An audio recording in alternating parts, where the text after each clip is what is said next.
All right, it's 5 o'clock exactly, so I would like to welcome everybody to our show for the evening.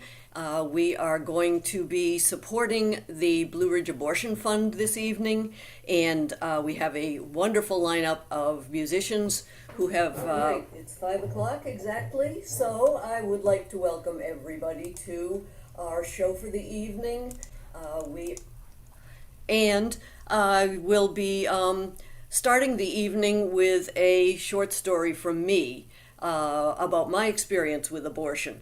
And I want to let you know that back when I was 18 and in college, it was 1968.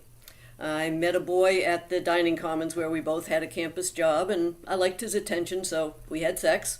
Of course, I got pregnant, so now what? I was terrified. I wouldn't tell my parents. They were good, great people, but I was so ashamed, and I couldn't bear the thought of disrupting life for my 5 sisters and brothers who were still at home. So I was really lucky that I had some friends in my dorm. Once I confessed to them what I was worried about, they were actually able to connect me with abortion rights activist Bill Baird, who was being a lobbyist at the State House in Boston. And my friends were not only able to connect and get me an appointment to speak with him, they rented a car, they drove me to Boston from Amherst, Mass. And we got in touch with Bill. He was there. We were able to meet him face to face. He wouldn't work over the phone, rightly so. He gave me the name of an abortion doctor. At least I hope it was a doctor to call. Bill Baird's rule was that he would never refer a woman to an abortion doctor within the same state. So I got an appointment. I had to come up with $600. That wasn't easy for a college student. Luckily, the job at the dining commons had given me some savings. I got the appointment, but it was in Philadelphia, and I was in Amherst, Mass. Again, my friends came through. They rented a car, drove me to Philly, and we got there. I was terrified, but I was determined. I went alone into the hotel room as instructed. I handed over the cash to the abortion provider and got on the table. It hurt. There was no anesthesia, but it was tolerable. Once it was done, I was giddy with relief, and we drove right back to Amherst. Now, that night, I was in my dorm room. I got very sick. I had terrible cramps and fever and chills. I was frightened. I was in great pain, so I finally gave up and went to the school infirmary. That was scary too because abortion was illegal and I was confessing that I'd had one. They kept me overnight. They were fine. They kept me overnight, and it turned out that not all the tissue had been removed, so essentially I had a miscarriage after the abortion. I felt okay in the morning. They released me with a prescription for birth control pills, which was also illegal for an unmarried woman at that time. Now, I never took a chance again, and my only regret about that was that I have avoided talking about it for my whole life, and I wish I had talked about it before because I just think we need to be open about this. So, welcome everybody, and thanks for listening to my story. Musicians for the Greater Good is an alliance who raises funds for social justice causes. Today we're here to help protect abortion access and to support the critical work of the Blue Ridge Abortion Fund. Deborah Aronstein, who's Director of Development at BRAF, will tell us about their work and how we can all help. But now, let's have some music. We're going to start with Anne Sandstrom. She's an inventive singer-songwriter, guitarist who uses poetry, carefully crafted melodies, and open guitar tunings to sing of social justice and personal experience. Welcome, Anne. Thank you for being here. Thank you, everyone. And thank you to Musicians for the Greater Good for this gathering of women's voices. My own history includes endometriosis and advanced ovarian cancer, all of which I survived. So women's health issues, of which abortion is just one aspect, have really been instrumental in my entire adult life. And so I want to thank everyone for being here, for listening, for believing, and for supporting all of us. This is a new song. It's called I decide.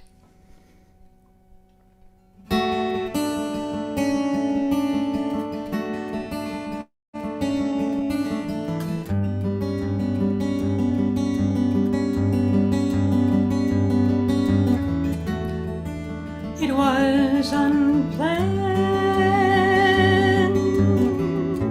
the night she was damned to these joys. He was kinder than a tender trembling in his voice.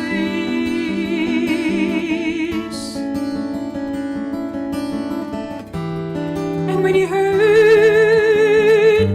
down on one knee, give me a word and marry me.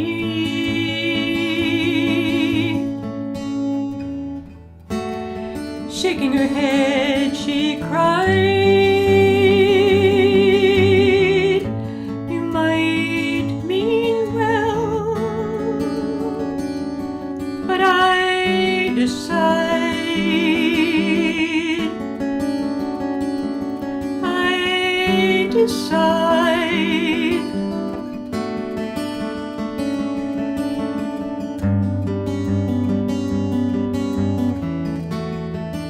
She was so young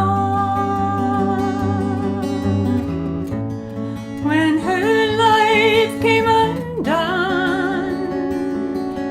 Then one night her father yelled, you'll go straight to hell. Yes, you might.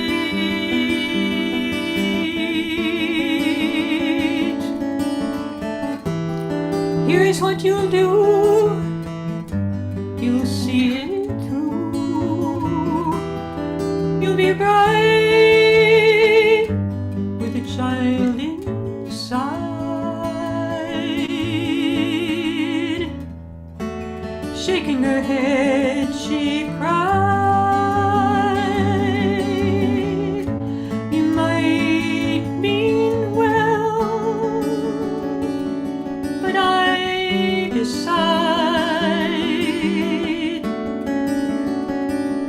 I decide.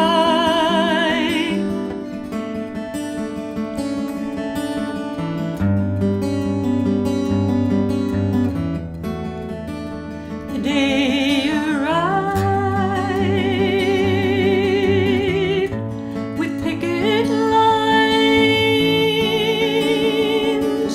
and gruesome signs. Angry words were hurled at a scared, lonely girl.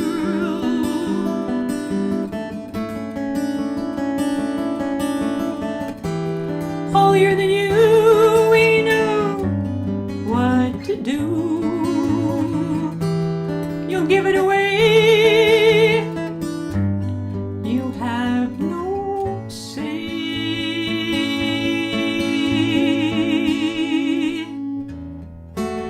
Shaking her head, she cried,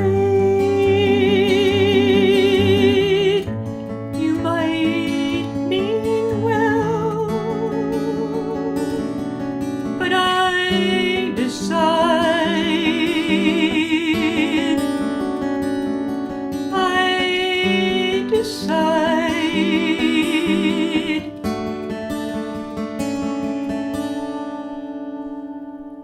Thank you. Thank you, Ann. Thank you.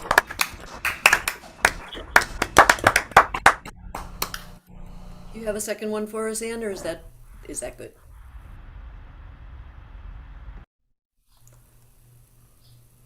Do you have a second song for us, Ann? Just one, actually.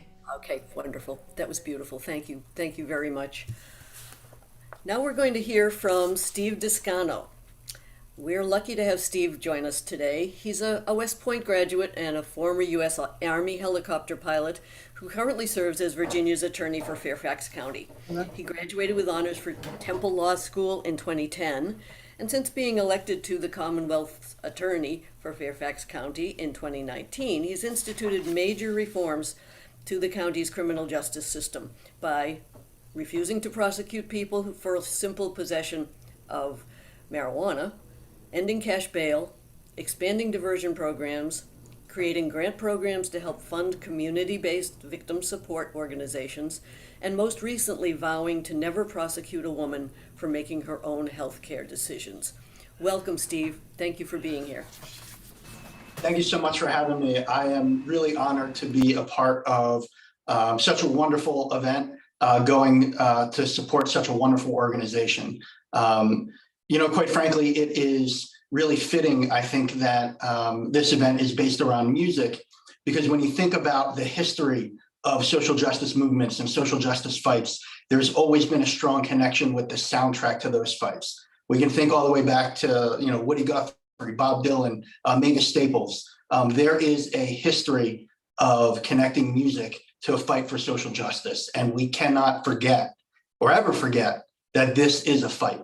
The fight to protect women's choice, reproductive freedom, reproductive justice is a fight. It's a seminal fight, and we have to do everything that we can to win. We can't let up. And it's so great to be amongst a bunch of people here who get that and who are actively working to make sure that women are protected.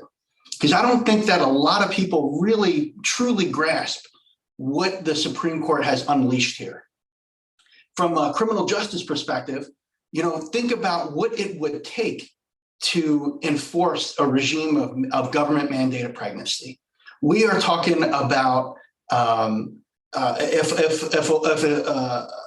a pregnancy terminates early and somebody's even suspected of having an abortion. We are talking about search warrants into their emails, into their text messages to try to get into their mind, pulling in their most close confidants for questioning, trying to lean on healthcare providers to get information, and should any laws get passed where people are being prohibited from traveling interstate to make healthcare decisions, literally a police state-like effect of potentially having officers at state borders. I mean, that stuff is outrageous. I don't think that anybody thought that somebody's right to privacy in that way would ever be taken away, but here we are. Our Supreme Court has unleashed an assault on women and an assault on freedom that is up to us to fight back on. I know that's why I made that pledge that was mentioned earlier, that no matter what the law in Virginia is, and I know that there are plenty of politicians in Virginia who are trying to criminalize women for making their own healthcare decisions. No matter what that law says, I'm going to use my prosecutorial discretion to never prosecute a woman for making that decision, never criminalize that decision, and protect a woman's right to choose, at least in my jurisdiction. And I bring that up because I know, that's Fairfax only, but this is a moment where we as people, we can no longer let our elected leaders get away with thoughts and prayers on this stuff. At every single level, we need to be demanding from the people that are supposed to represent us that they do everything in their power to actually throw sand in the gears of those who would want to strip a woman's right to make her own decisions. And that's at the local, at the state, and the federal level. I know that there are a lot of people, quite frankly, even Democrats, that'll tell you that this is terrible, but all they'll do is make a statement, and we can't have that. It's up to everybody here to hold people accountable, to put their feet to the fire. And that is why I'm so happy to be here, because I know that everybody on this call at this event right now understands that, feels that in the fiber of their beings. And I'm looking forward to standing shoulder to shoulder with each and every one of you to fight every inch of the way to make sure that we protect women's reproductive health in Virginia and spread that message all around the country so that we can get back to the same rational protections that people had in this country up until last month. So thank you so much for having me. Thank you for all the work that everybody's doing. And thank you for the great work that's being done by the Blue Ridge Abortion Fund. It is imperative that people at every level get out and exercise exercise their voice, exercise their action to protect this right. And I really appreciate you all having me here. Steve, that was great.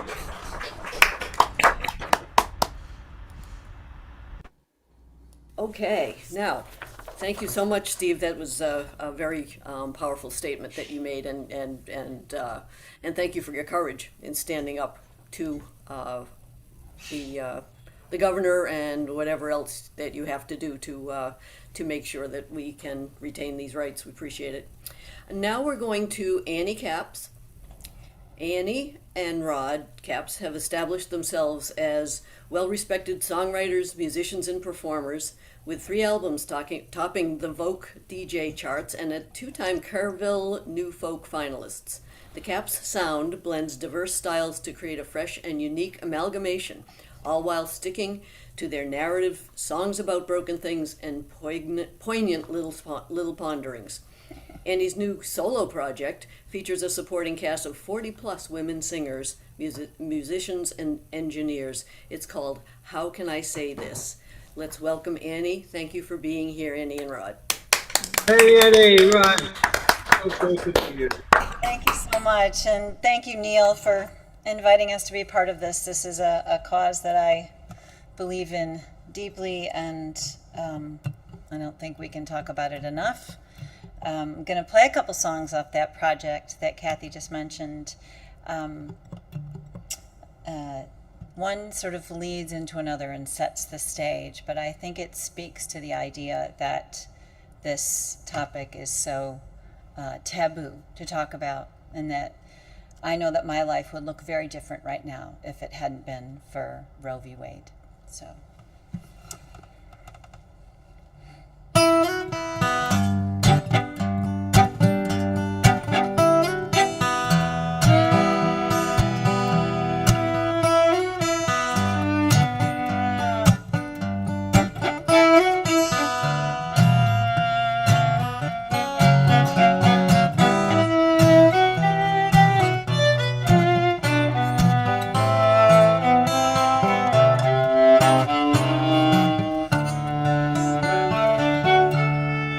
Dirty little secret. Wherever I am, that's where you are. You'll be riding shotgun, 'cause I know how to drive this car. We can keep the headlights low. Nobody will know it's you and me under lock and key. Dirty little secret. Nothing that I feel can be unfelt. Never mind the jewelry, 'cause they don't know the hand we're dealt. We don't have to play these cards. Give them our regards. Find a saint out there who will hear our prayers. Dirty little secret. There's no need to poke that bear. No bridges need to burn. No confessor needs to hear my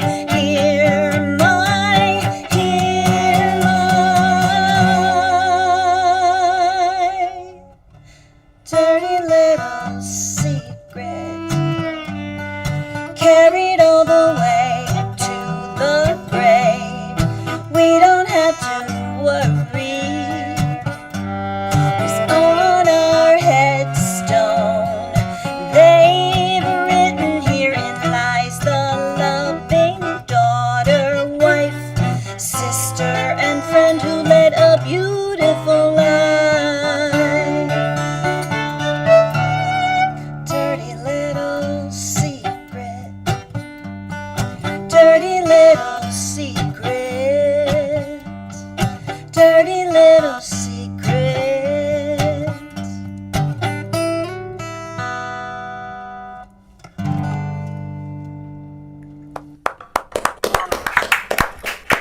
so much, Annie. That was beautiful. Thank you.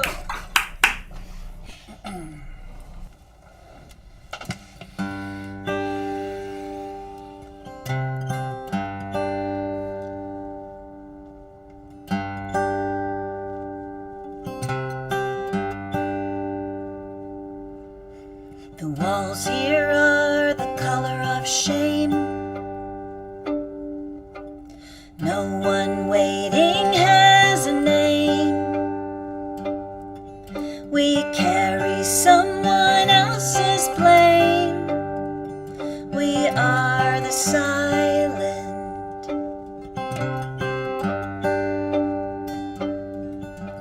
Sweet reluctance holds my hand. No one stares, they understand. I think I spy one go band. We are the silent.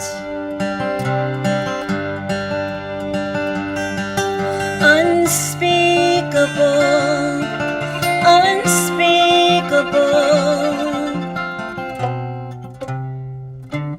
Don't speak.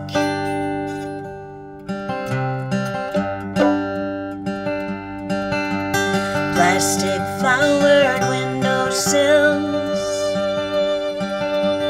3 $100 bills. We're nevers, maybes, or untils. We are the silent.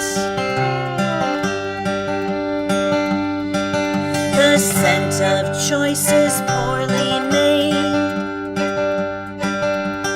A room full of thoughts replayed. Resignation never fade. We are the silent.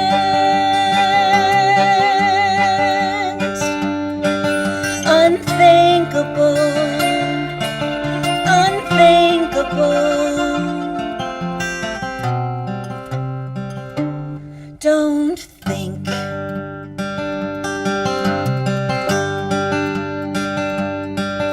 Unspeakable, unspeakable. Don't speak.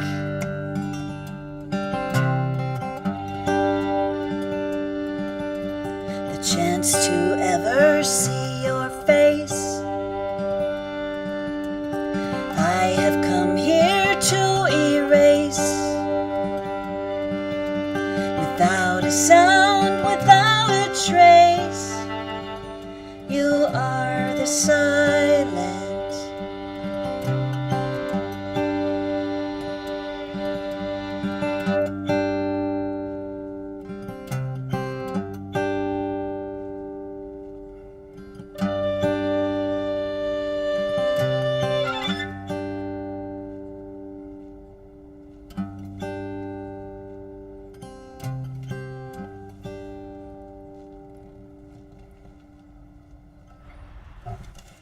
Thank you so much, Annie. Thanks for that. Really good. Thank you both very much for being here, for sharing your great work with us. Now we're going to go to Marian McAllister, who is a wonderful singer, musician. She was singing as soon as she could talk. Her first word was downtown. Whether singing or playing guitar, acting or dancing, she's performed alone, small groups, with big bands, show choirs, church choirs, chorales, and theater. After raising 2 musicians, she thought she was done, until her guru, Rohini Ralbi, told her she was not done. She's a jazz singer, and there's more living ahead. Marianne has since furthered her education and training, stands on her own 2 feet, and knows there's a point to living. Welcome, Marianne. Thank you for being here. Oh, Marianne, thank you. I'm honored to join this lineup. It's great music to listen to, so thank you for letting me add my voice. Before I start, I was able to have those 2 musicians, and my husband and I had wanted 4 kids, and my body just wasn't producing a third one, and so there were 3 pregnancies that just about made it to that trimester and then didn't, and my body wouldn't give them up. So each time I had to have a D&C, and each time the doctor has to inform you that this will go on you're going to see the file and it's going to see a spontaneous abortion, so don't get upset. And I thought, well, so be it, it's what it is. But I realize that puts me in with all of those in terms of if they want to come up with these rules and guidelines and try and track people down and do stuff, I'm standing with you. So this song I'd like to sing is You Gotta Be.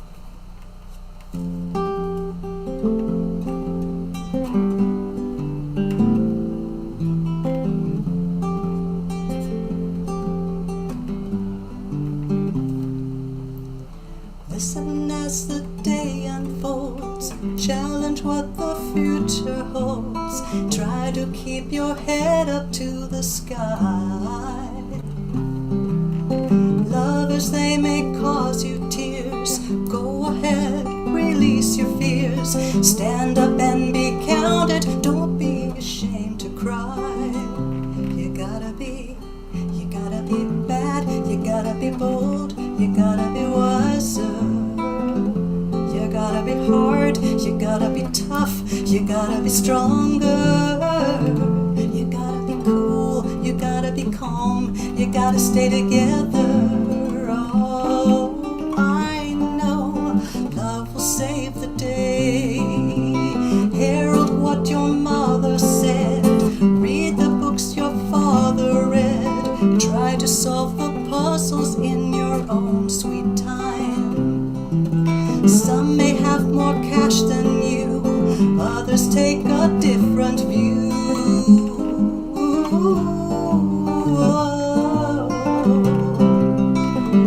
You gotta be bad, you gotta be bold, you gotta be wiser.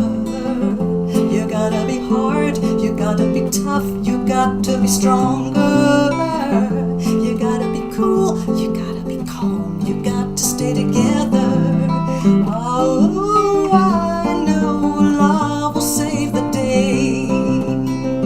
Time asks no questions, it goes on without you, leaving you behind if you can't stand the pace. The world keeps on spinning, can't stop it if you try to. The best part is danger staring you in the face. Listen as the day unfolds, challenge what the future holds, try to keep your head up to the sky. Lovers, they may cause you tears, go ahead, release your fears. Oh,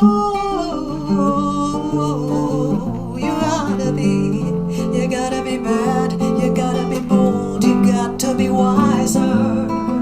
You gotta be hard, you got to be tough, you gotta be stronger. You gotta be cool, you gotta be calm, you got to stay together. Oh, I know love will save the day. Oh, I know love will save the day.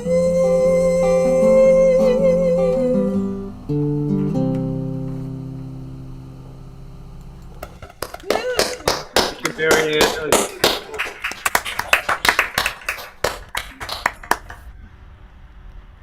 You have one more for us? Is that it for today? Okay. Thank you so much, Marianne. That was just delightful. Now, we're going to hear from Deborah Aronstein at Blue Ridge Abortion Fund.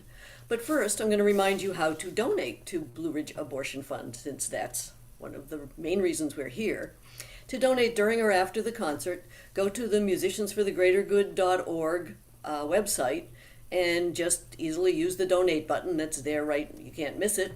Another way is to go to our Musicians for the Greater Good Facebook page and click on this event, and there's a link for making a donation there as well. We do hope to raise some very good funds for the Blue Ridge Abortion Fund today, and we thank Deborah for being here.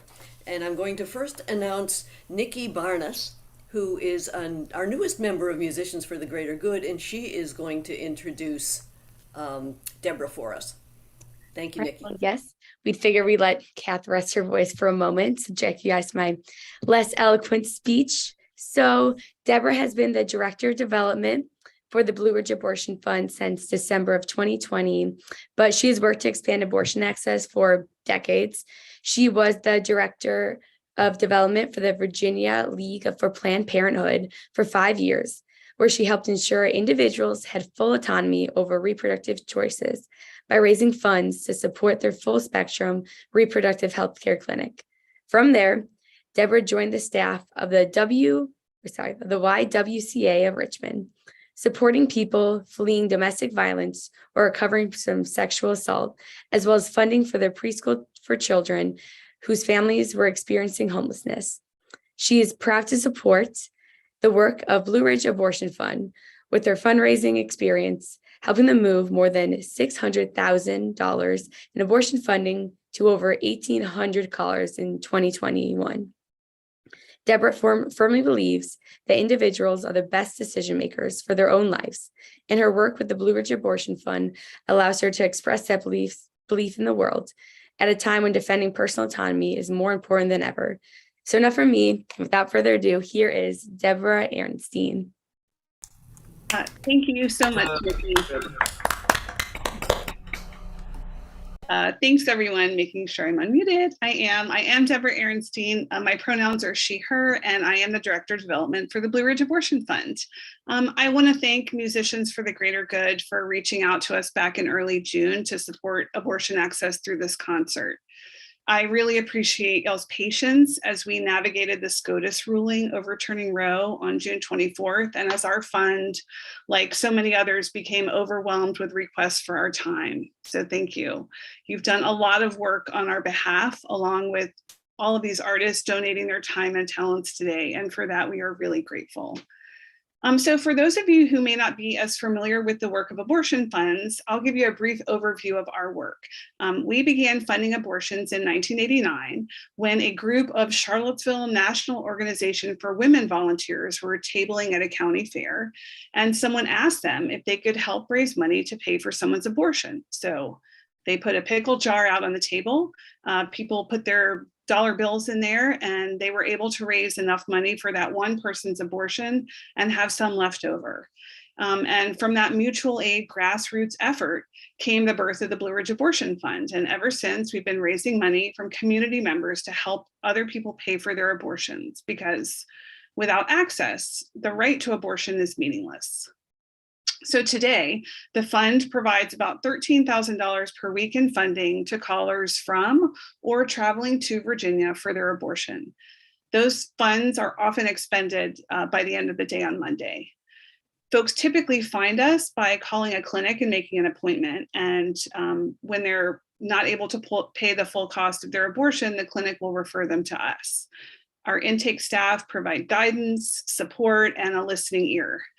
We don't ask callers for any proof of financial need, the reason for their abortion, or to disclose personal information such as their race, creed, religion, or immigration status, household composition.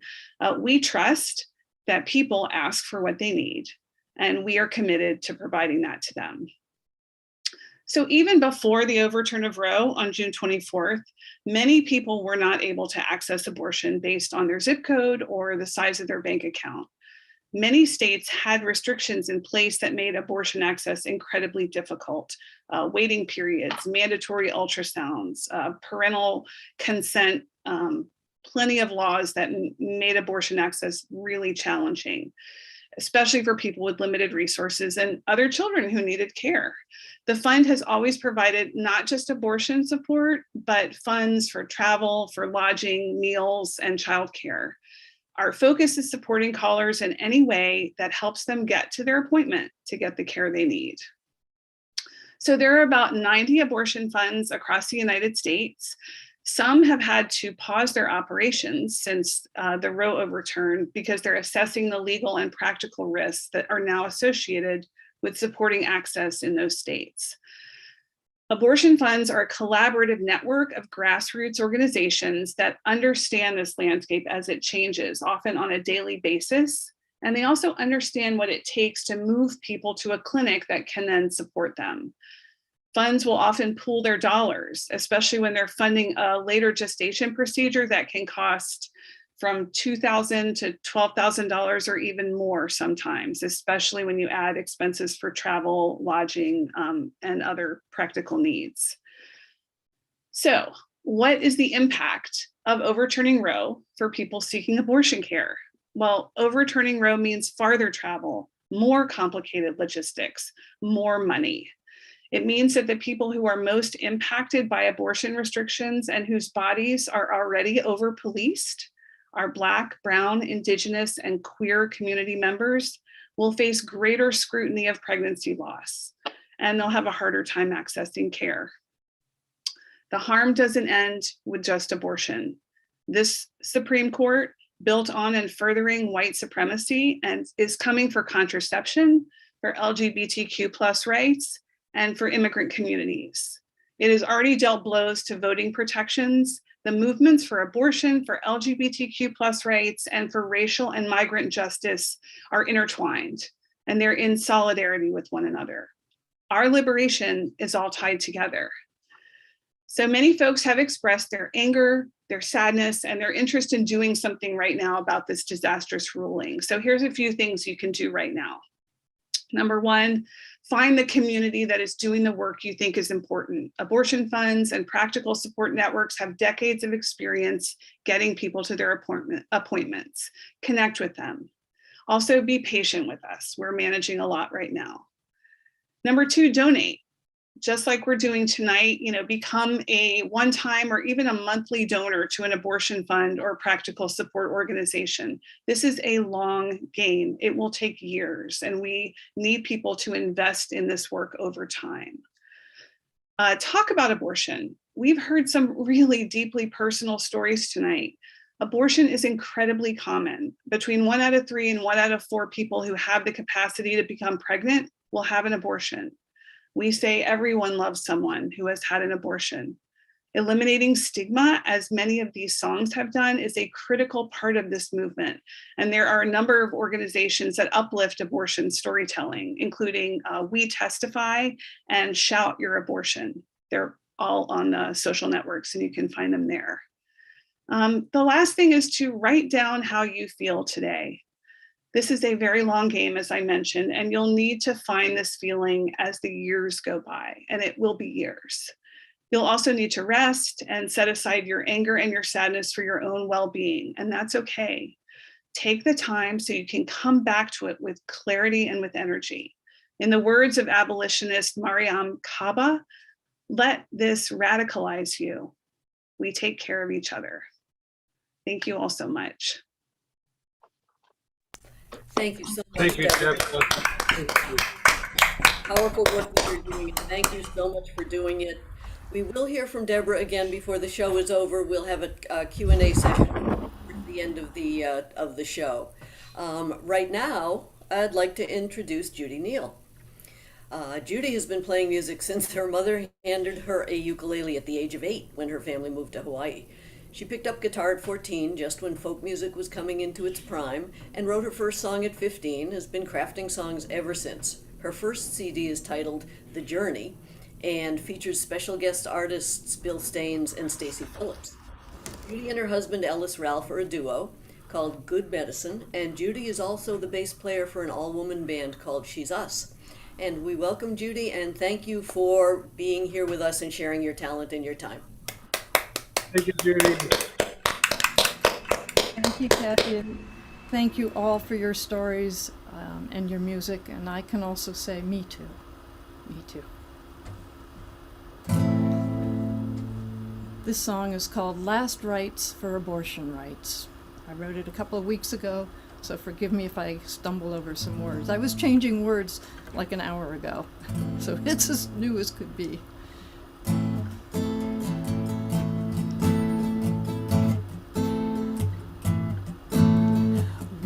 our mothers and sisters, daughters and wives. Keep your laws off our bodies, don't take our rights. How can you call yourself pro-life when you only value certain lives? It safes abortion's time for last rites. Now that Roe v. Wade has turned into abortion bans, and Second Amendment rights are the law of the land, guns are less regulated than the pregnancy unplanned. A woman or second class to a man. Last rights for abortion rights. The war on women has begun. Last rights for abortion rights. You've no idea what you have done. Alabama, oh Alabama, you don't make no sense. If a woman is raped and ends her pregnancy, her physician is given life imprisonment. The rapist just 2 years, then he's free. Last rights for abortion rights. The war on women has begun. Last rights for abortion rights. You've no idea what you have done. If men could get pregnant, then abortion would be a holy sacrament. Oh, praise the Holy Seed. America has gone back to ancient history, where women are only just to breed. Scientifically, there's no immaculate conception. There are no Madonnas or priestess Amazons. Men take responsibility for what you have done when abortion is no longer an option. Last rights for abortion rights. The war on women has begun. Last rights for abortion rights. The war on women has begun. You've no idea what you have done.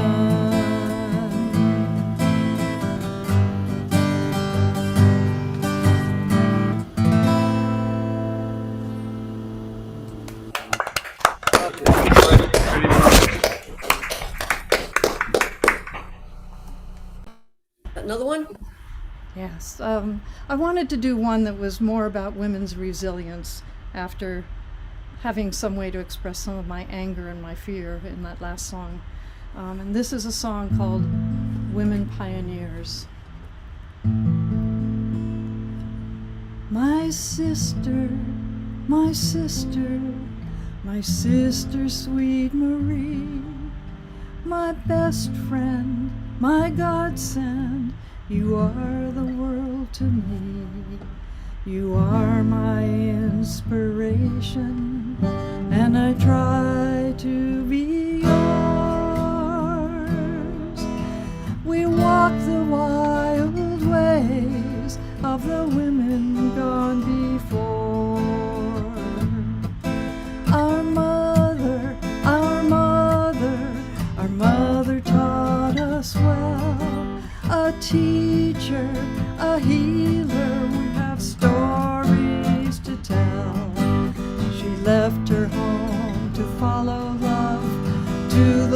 western shore.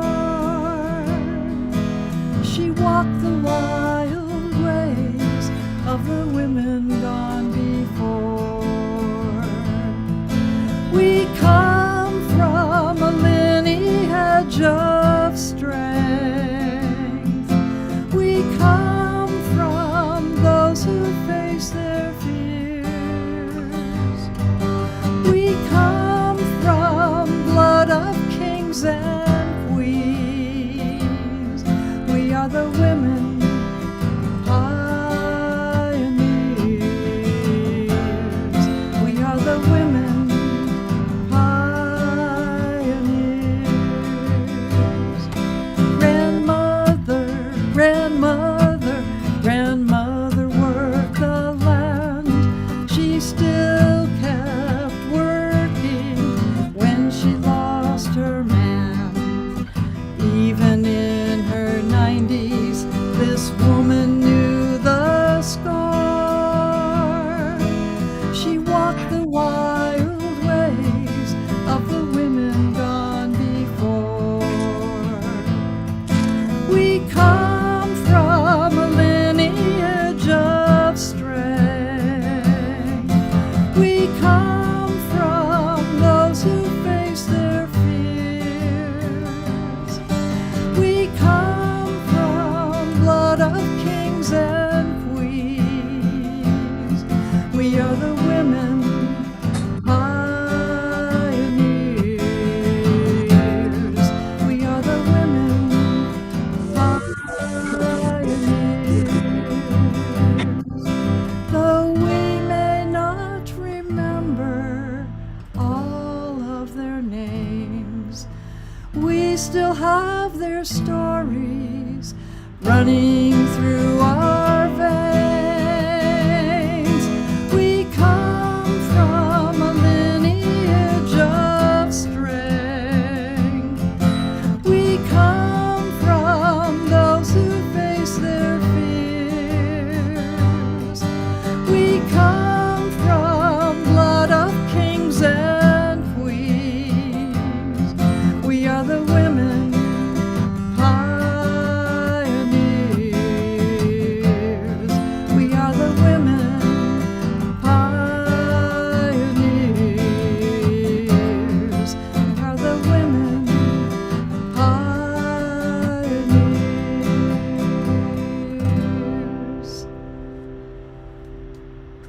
Thank you so much, Judy. Fantastic. Thank you so much for being here with us, Judy, and for wanting to be part of this. We really appreciate you. Thanks so much for inviting me. Thank you. Thank you. Just a second to mention MGG, Musicians for the Greater Good. In case any of you are not familiar with who we are and what we do, we're an alliance of singer-songwriters and others who support singer-songwriters, because I'm not a singer-songwriter. And we care about the environment, social justice issues, and other progressive concerns. A reminder to donate to the Blue Ridge Abortion Fund, please, during or after the show. Just go to the musiciansforthegreatergood.org website, use the donate button at the top of the page, or find the link on the Musicians for the Greater Good Facebook page. It's easy to make a donation, and we very much appreciate anything that you can do. Now we're going to see a video. Chris Matthews is a powerful lyricist whose songs of compassionate dissent won her the 2017 New Song Music and Performance Competition Grand Prize. She also won the People's Music Network's Social Justice Songs Contest at the Northeast Regional Folk Alliance. No. In her TED Talk about difficult conversations called Sing, Don't Shout, and Alternative Approach, Chris spoke about being raised in a small town in North Carolina and how she witnessed the power of music from an early age. Tom, are you ready to show the video now? Yes. Okay, let's hear from Chris. Chris wasn't able to be here with us today because she's traveling and she has an in-person show to do today, but she did want to help us out and share this video. Have you ever wondered where you'd be and what you'd be doing when Roe versus Wade came to an end in America? Wherever you were today and whatever you were doing today and whatever it was like for you today, that's your answer. Rage is like fire. It's warm until it's hot. It's quiet till it's not. And these days, they require all the can't stop, won't stop rage that you got. Every time we catch our breath, they try harder to choke out what we've got left. And it's a mad, mad world. If you're a woman or a girl, they don't see us, they don't hear us, till they fear us, till they fear us. And I know this world is hard on you. Come on, come on, come on, we've got work to do. Pay her what she's worth. Say that you believe her, that it's her body, her choice, not yours. Be your sister's keeper. Good morning. This is one of the strictest bans on abortion in the country. The vote in the Supreme Court was 5-4. Rage is like fire. You can't tell how far it's spread to your end over your head. And these flames, they burn higher, like a phoenix, wings spread, rising back from the dead. Every time we think we're safe, oh, they carve and they chip another one of our rights away. And it's a mad, mad world. If you're a woman or a girl, they don't see us, they don't hear us, till they fear us, and they better fear us. I know this world is hard on you. But come on, come on, come on, we got work to do. Pay her what she's worth. Say that you believe her, that it's her body, her choice, not yours. Be your sister's keeper. Be your sister's keeper. I know you've never faced those choices, nor have you ever been pregnant, but for women out there who have faced those choices, this is an incredibly difficult thing. Be your sister's keeper. Be your sister's keeper. Rosen and Wilma and Sojourner Truth, Ella Baker, Rosa, Sonia and Ruth. We are the warriors now, like we've always been. These extraordinary times, we were made for them. Liberty and justice are just birthrights for men. When our foremothers grit, bought and paid for them. And I know this world is hard on you. But come on, come on, come on, we've got work to do. Pay her what she's worth. Say that you believe her, that it's her body, her choice, not yours. Be your sister's keeper. Be your sister's keeper. Be your sister's keeper. Be your sister's keeper. Be your sister's keeper. Be your sister's keeper. Rage is like fire. It's warm until it's hot. It's quiet till it's not.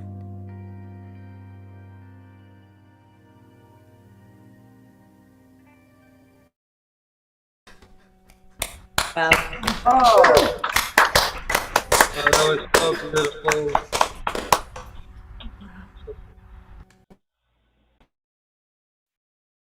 Can't hear you, Kathy. Muted, Kathy. I'm sorry. Yes, I'm just so glad that Chris shared that with us and that we were able to fit it into the show today. I'm sorry she couldn't be here in person, but wow, what a powerful video. So glad we got to see it. So let's move on. Don't forget to donate.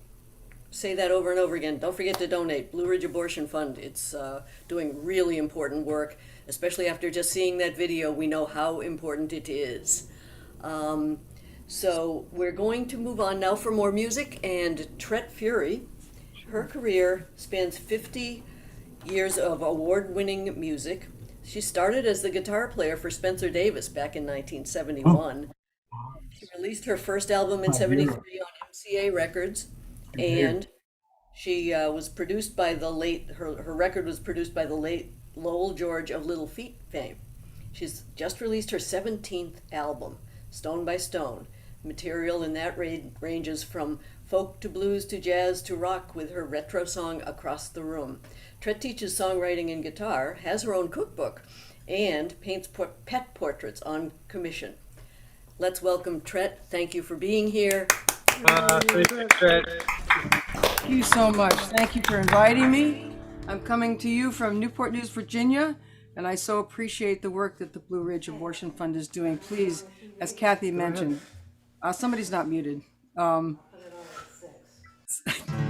Please donate generously. Please dig deep and help us fight this horrible time of our lives. I'm going to share with you two new songs, both related to this issue and the issues that we are facing in our lives right now. But this first one I wrote 2 days after the Supreme Court announced the decision, and once I picked my jaw up off the floor, I sat down and wrote this song.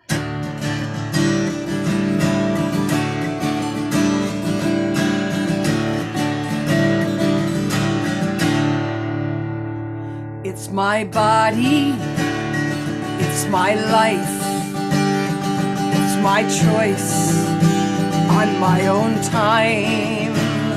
It wasn't for you to ever decide, 'cause here we are now in the great backslide. These are my hands, strong and fine. They've carried me through all this time, whether in prayer or holding the line.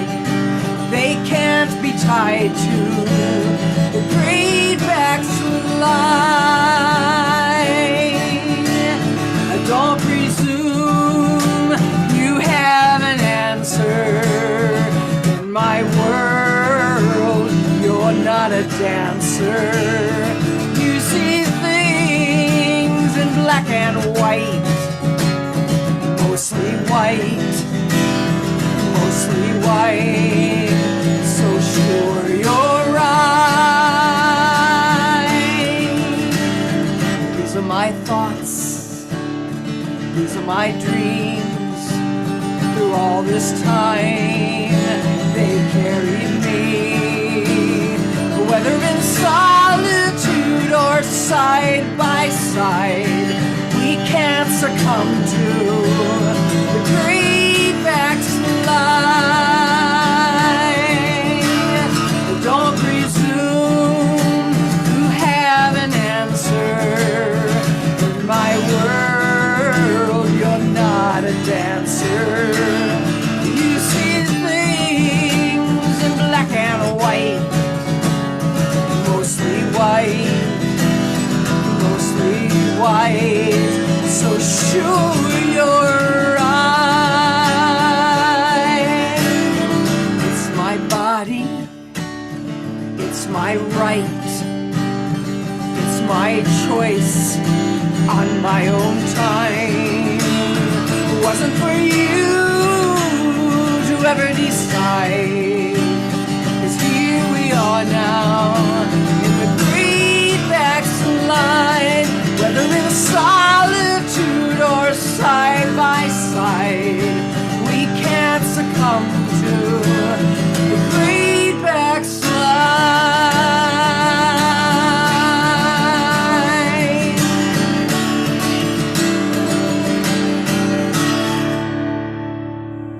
Woo! Oh, Tret, I love that song. Thank you. Thank you so much. This song was written within the last 2 months, but things that had been on my mind for a long time, mostly starting in 2016. But through the pandemic, through all that we have been through, we've come to realize that there's no going back. Sorry.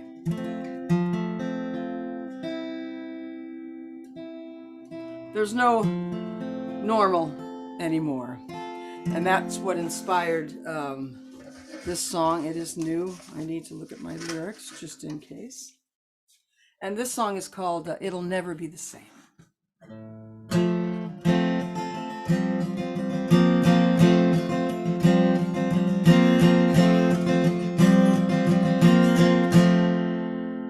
It'll never be the same. One more time, I'm sorry. It'll never be the same. We've lost our basic sense of trust.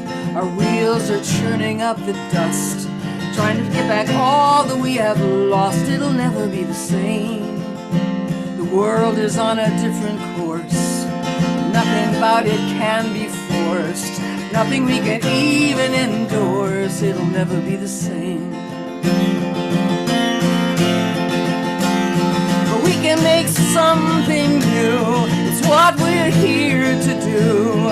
After all that we've been through, we gotta make it better. We gotta make it better. We gotta make it better. 'Cause it'll never be the same. You cannot look me in the eye. Maybe mostly you don't even try. You never seem to see beyond the lie. It'll never be the same. Words can hardly speak the truth. The ones in power have no root. We've lost the very innocence of youth. It'll never be the same. But we can make something new. It's what we're here to do. After all that we've been through, we gotta make it better. We gotta make it better. We gotta make it better.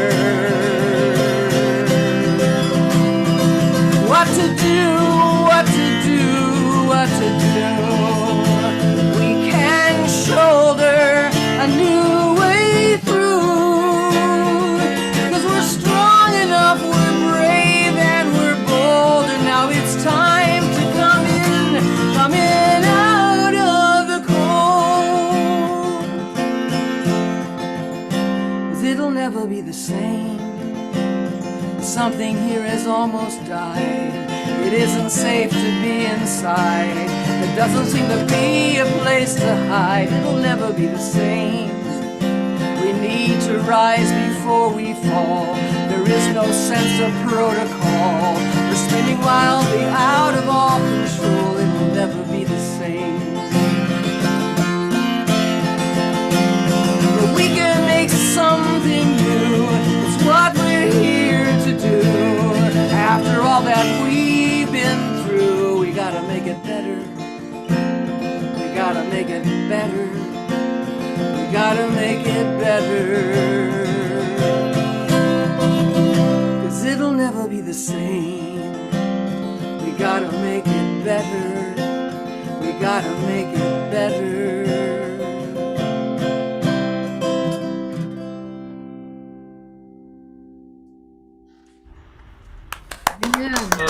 Thank you, Trent.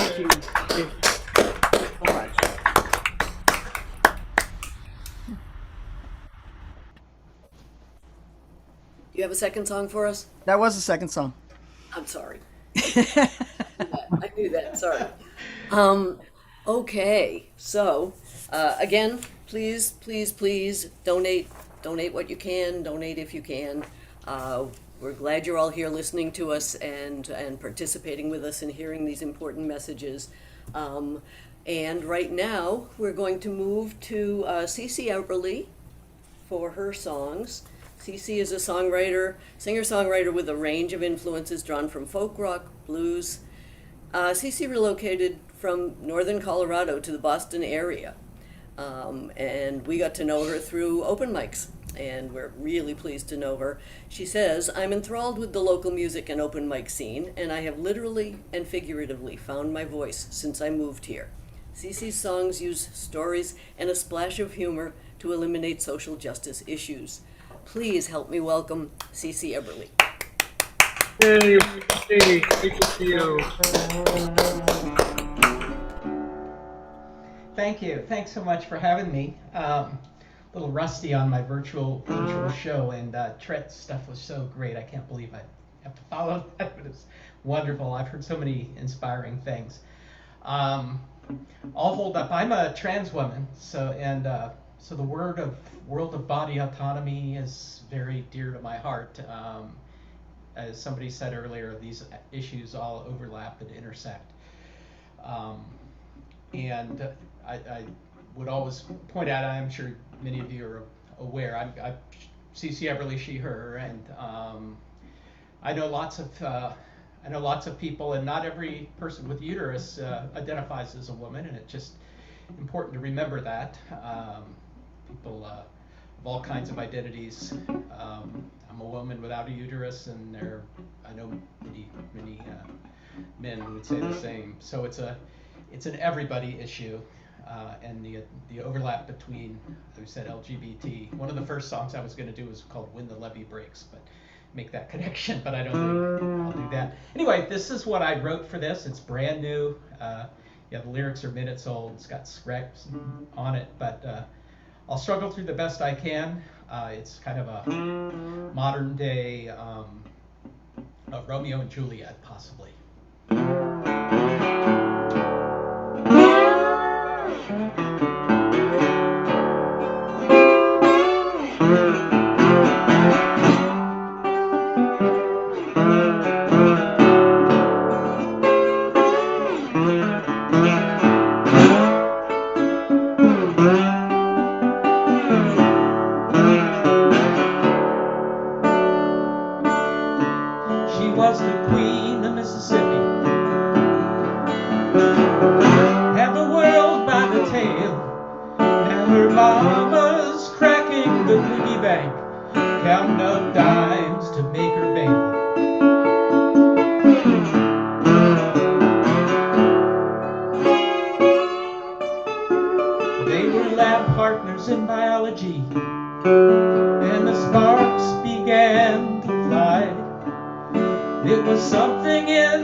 So he slapped the handcuffs on her, and off to jail she went. And the choice she had to make, it was hers and hers alone. But the state has seen things differently. Now there's bars on her new home. If she had to do it over, would she make that choice again? She's doubting herself constantly, sometimes letting the shame in.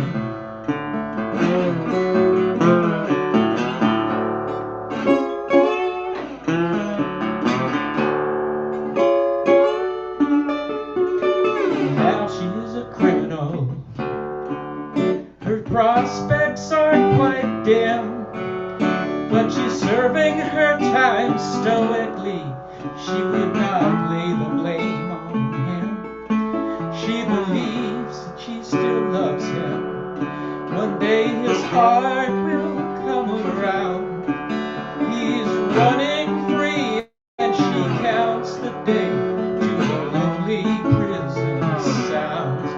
She was the queen of Mississippi, had the world by its tail. And now her mama's taking bus rides to visit in the jail.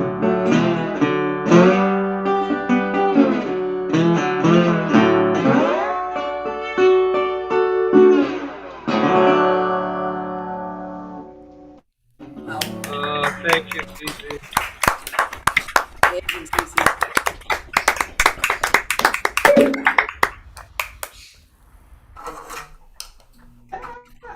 So I've got one more, but I'm just doing a guitar switch, which is probably really bad form in a virtual show, but I'll try it anyway.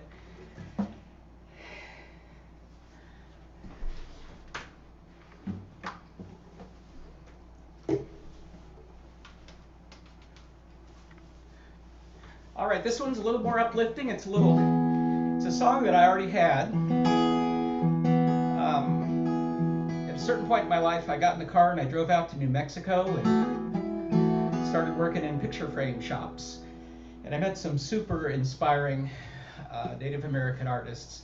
And this is about one, Satsawee. Her name's Helen Hardin. And I was thinking about, she's not only an inspirational woman, but one of the issues that's come up lately is in the whole world of body autonomy. Used to be very routine in the reservation system. When young women would go for abortions, they would sterilize them at the same time. So autonomy means a lot. It means more than just necessary medical care. There's so many instances in our recent history of denying those rights to everybody.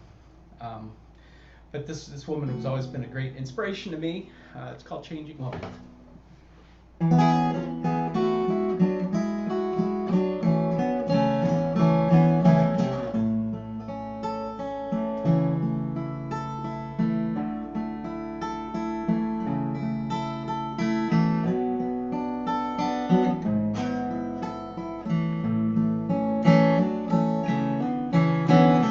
Traveled two worlds since you were a girl. It was something that you couldn't hide.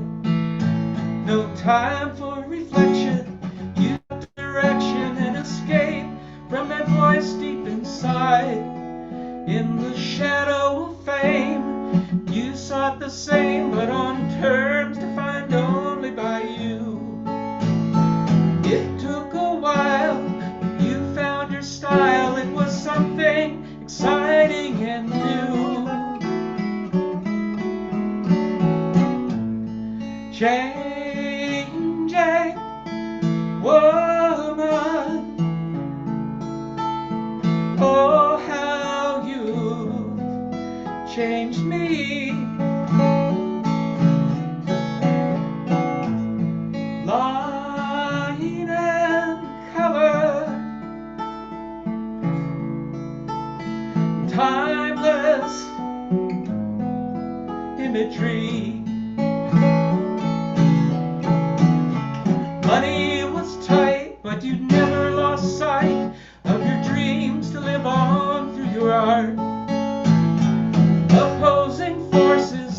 tow you like horses, trying to pull you apart. You defied superstition, broke with tradition, painting images considered taboo. Emotions battered, cubism and splatter, your persistence it carried you through.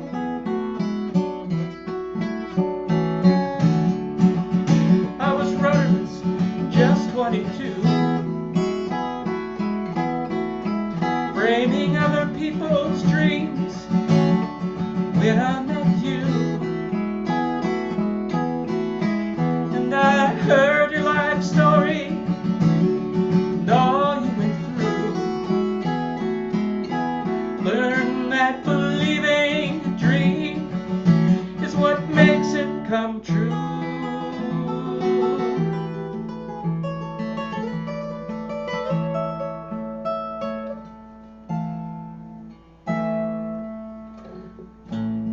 Changing, whoa.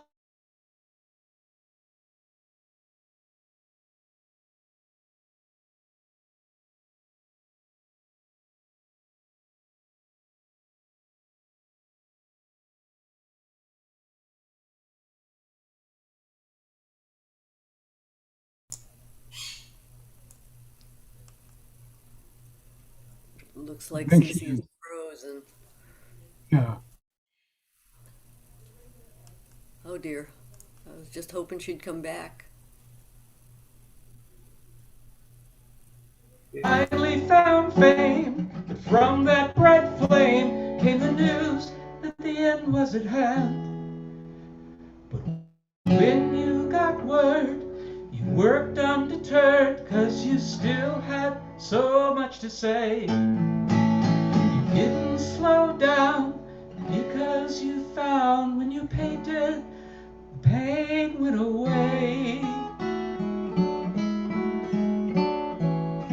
Changing woman, oh how you changed me.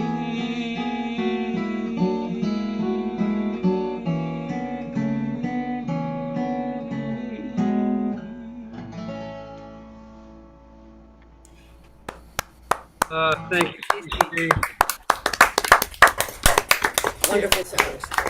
My computer blinked out in the middle of that. I hope it all came through. But It froze for a Yep. second, but we got most of your song, and it was a really good oh, song. that was the deep part of the song. Anyway, give generously, and thank you for having me. What a wonderful bunch. I'm so thrilled and privileged to be a part of this. Thank you. Thank you for giving us your time and your talent and your heart. We appreciate it. Okay, now Angela Mashali is a good friend and a wonderful singer-songwriter and poet. She has a powerful, versatile voice. Her lyrics reflect her poetic language. She's also a psychiatric nurse practitioner and is inspired by her clients' triumphs in overcoming the hardships and injustices of everyday living. And her worldwide travels have also influenced her music and poetry. Let's say hello and thank you to Angela Mashali. Hey, Angela! You did great job.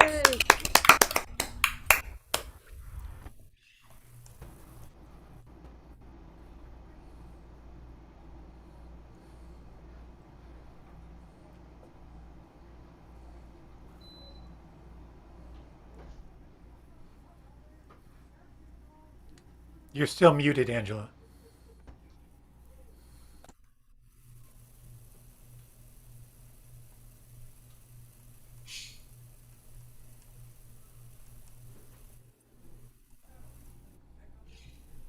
Now, you had it for a second.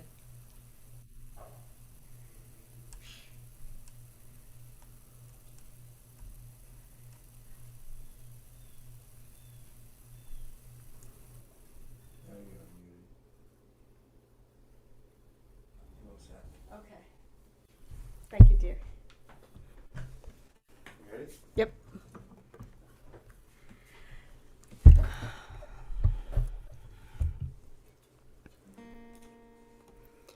So this song I'm about to sing, I wrote back in 2018 in response to the Christine Blasey Ford Kavanaugh hearings. Christine Blasey Ford is also a clinical psychologist that works in trauma, and I believed everything she said, and felt that that was, I mean, actually the Supreme Court has been adding judges that were going to overturn this eventually, but this was certainly one of the many, was Kavanaugh. So, and there's something also about this song about women who are not believed, when they're traumatized. And working in the field of psych, it's a very important subject for me. Okay. It's called Women Now Speak.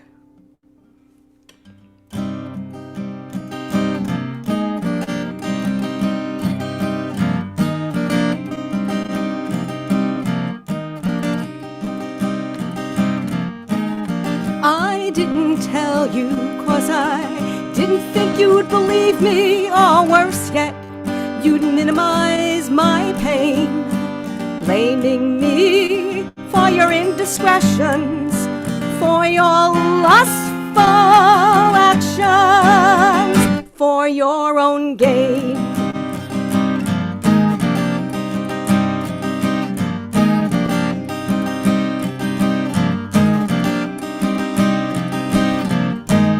I didn't tell you 'cause I didn't think you'd believe me, or worse yet, you'd say it never happened, denying the truth of my senses, of your lustful actions, for your own gain.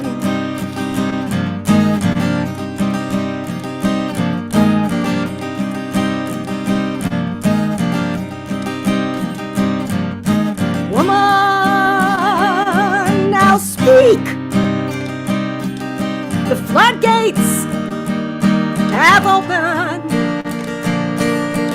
Woman, now speak. It's high time for action. I will not be silent, and you will not be silenced. Raise our voice.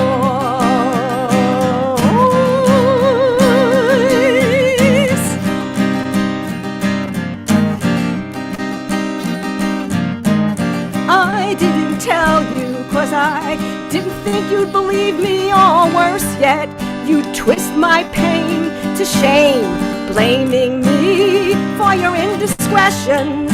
You can take it, so you do, for your own gain.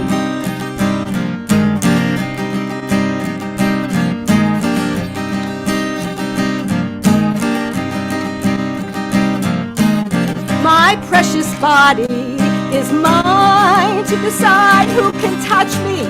I stand here before you, speaking my courageous words of truth, dissolving your self-deception, lying bullets of your forceful play, for your own gain.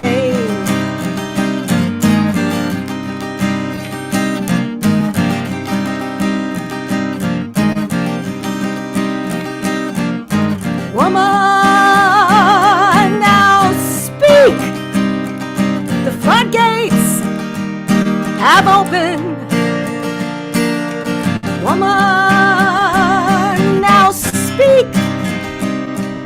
It's high time for action. I will not be silenced, and you will not be silenced. Raise our voice.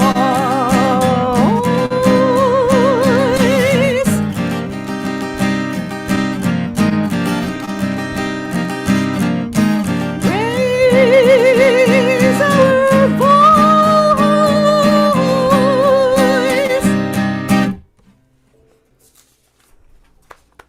Wow. Oh, thank you, Rachel. Thank you. That was written in 2018, believe it or not. And this one was written more recently.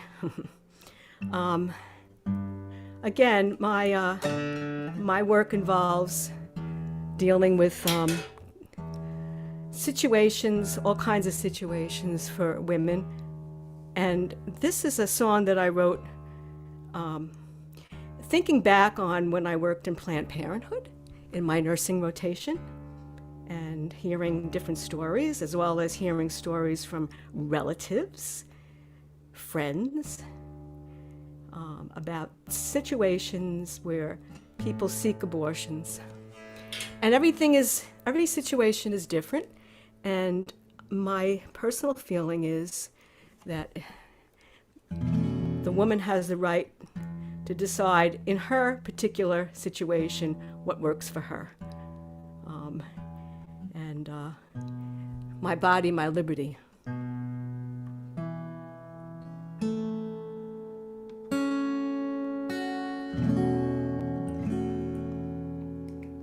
So the name of this song is Bodily Autonomy, My Choice.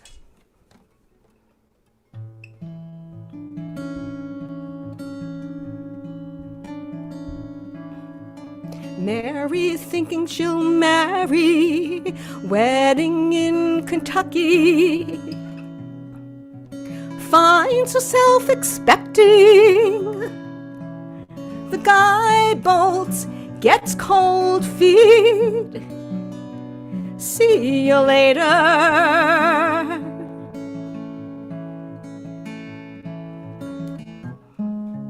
Heaven forbid.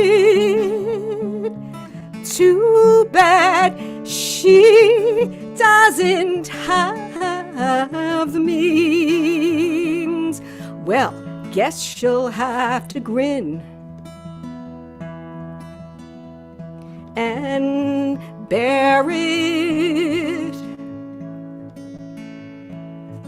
Tina with 2 jobs, earning a college degree, breaks out on a date. Next day, forgets the pill, ends up pregnant in Texas.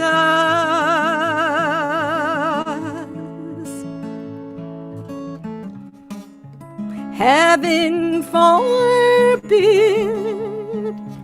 Too bad she doesn't have the means. Well, guess she'll have to grin and bear it.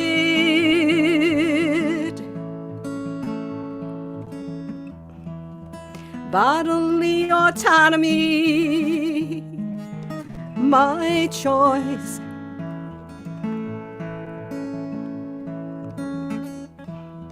Bodily autonomy, my life, my life, my life.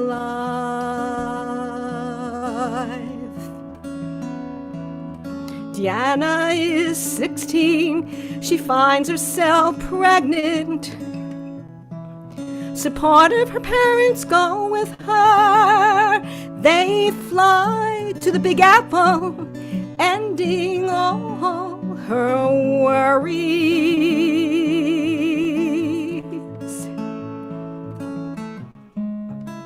She's lucky, she has the means.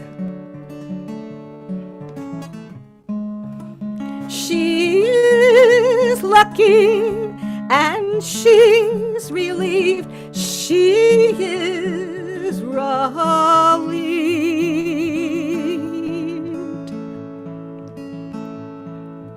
Barbara has 2 kids, jobless and divorced. Out on a date with a man, drinks and blacks out. Now 6 weeks pregnant in Oklahoma.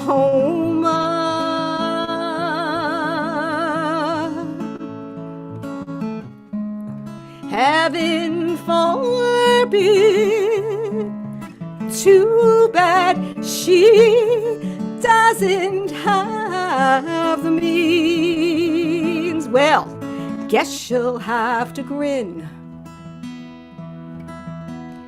and bear it.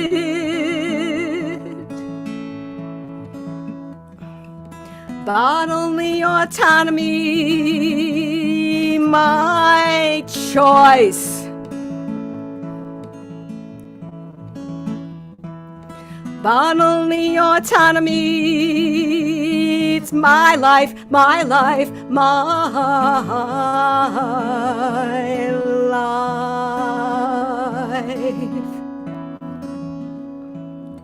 Jan is 45, married, kids, cancer survivor, thought she could not get pregnant.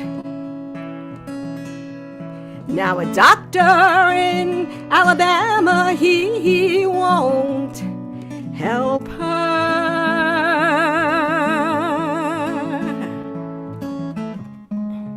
Heaven forbid, too bad she doesn't have the means. Well, guess she'll have to grin and bear it. Melinda with 3 kids had an office affair, both married and scared. Rather than destroy 2 families, she flies to Boston and has an abortion.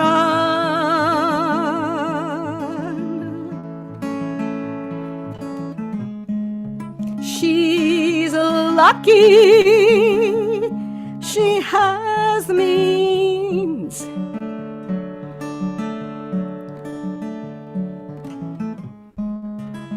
She's lucky and she's relieved. She is relieved.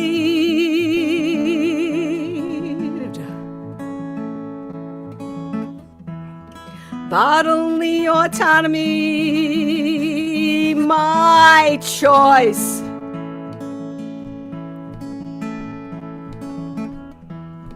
Bodily autonomy, my life, my life, my life, my life.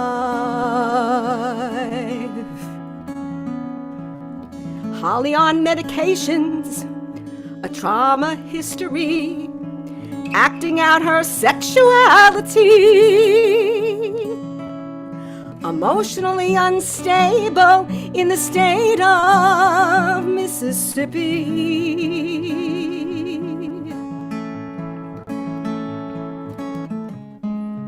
Heaven forbid, too bad she doesn't have the means.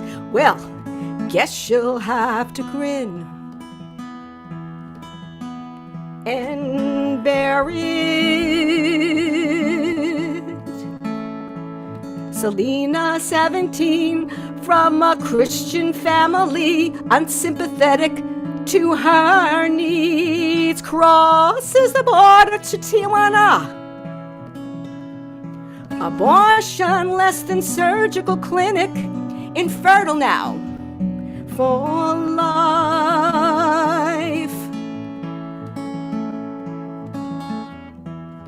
Bodily autonomy, my choice, my choice, my choice. Bodily autonomy, my life, my life, my life, my life.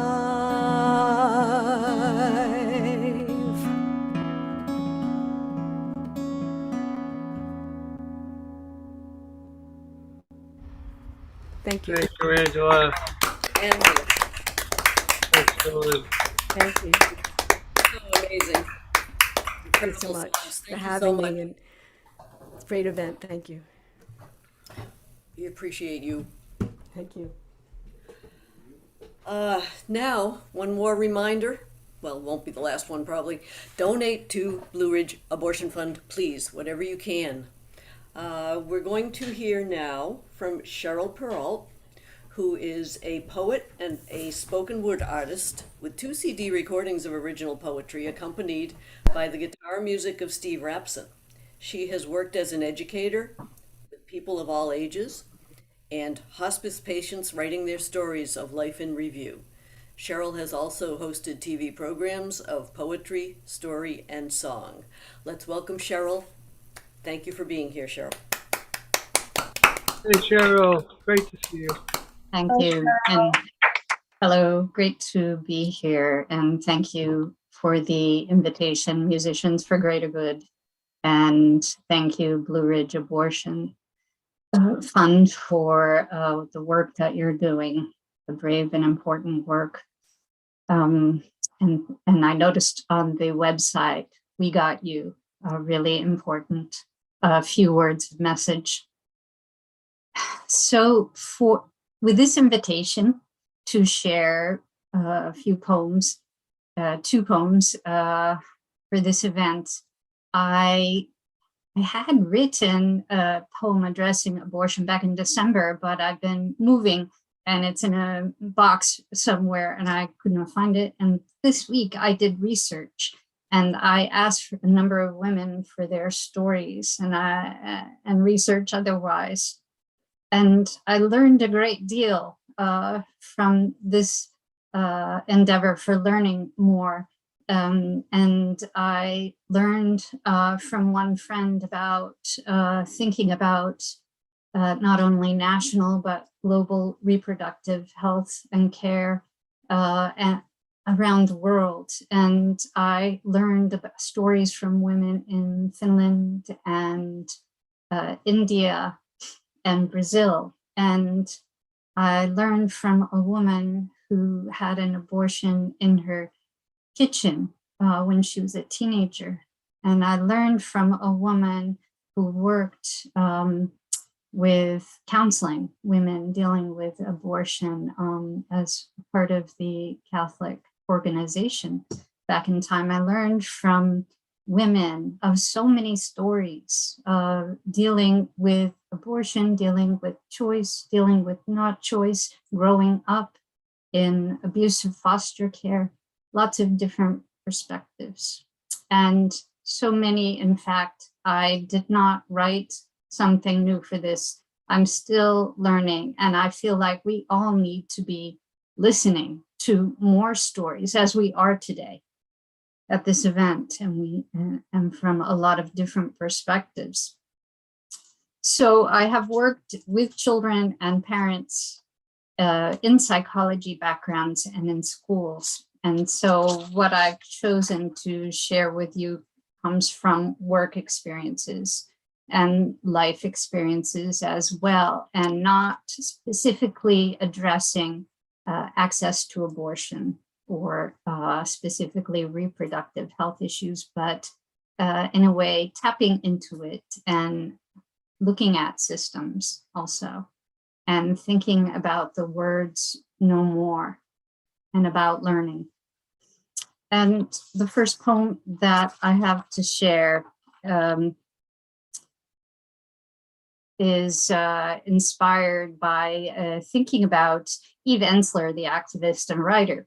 And she wrote this great play, Women as the Body of the World, where she identifies herself, her body, with the earth.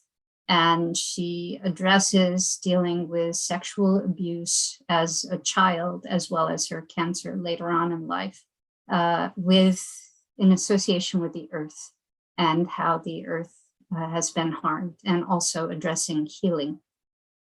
In this case, it is a different poem, but it addresses something that perhaps people of different gender identification can identify with, perhaps not, or someone they know, which is the control for children using fear and aggression for teaching children that has been part of our system in government, in organizations, in families for thousands of years. That is a time for us to say no more. And in this case, it is the voice of a girl and her feeling of interconnection with the tree that she loves. There it is, loveliest of trees, standing solo in the front yard, the beautiful beacon of earth's artistry, waiting for interpretation. Its many arms drooping downward, its verdant green sweats tears onto the leaves, the pointy veined dear ones, little berries, first green, then pink, then red, then gorgeous deep purple red. Isn't that when they are the ripest taste of sweet? The tree pulls back its many branches to bear all these bright berries and leaves, all this that grows in beauty, a shrine, a shroud, a sanctuary. Then inside the house, the mother comes or the father comes and points to the tree, seeing it as something else, tells the little girl who's waiting, a little shivering, to go and get a branch. The child shuffles to the tree, looks up at it with all that sun streaking through its branches, she who has climbed and straddled it and sat beneath with hands clasping knees, listening to the wind. She selects one good-sized branch and breaks it off at the shoulder and wonders, does the tree ever say, ouch? The girl strokes the bark at the trunk and fingers its shining sage of skin and feels the cool on her cheek.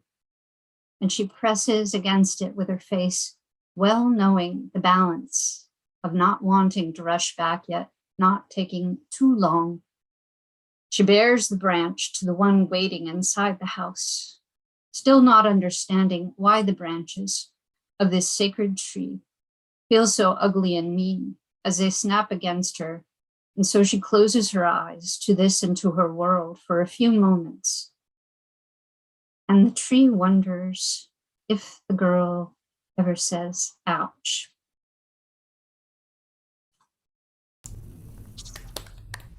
So I wanted to share with that, and I appreciated Judy saying, keep the laws off our bodies. And a friend of mine sent in something she is working on for the National Partnership of Women and Families. And one thing she wrote to me today is, the overturning of Roe eliminated constitutional protections of pregnant women as full persons, making any pregnant person potentially vulnerable to encroachment on their decisional authority, bodily integrity, and rights to liberty, privacy, and equality.